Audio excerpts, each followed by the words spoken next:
Giving directions in Croatian. Can you do the action and repeat after me? Idi naprijed. Idi natrag.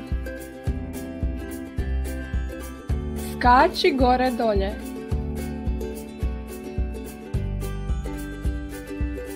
Skreni lijevo. Skreni desno. Izađi van.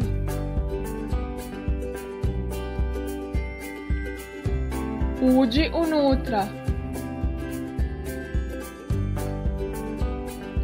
Would you like to have some fun now while learning prepositions? Grab a chair. You need to do the action and repeat the word. We're waiting for you.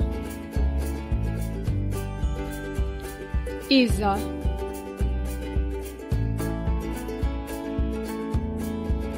Ispred.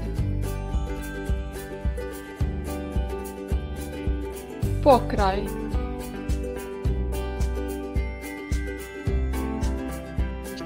Na.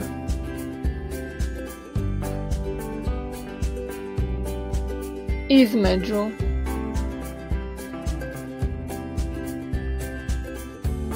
Ispod.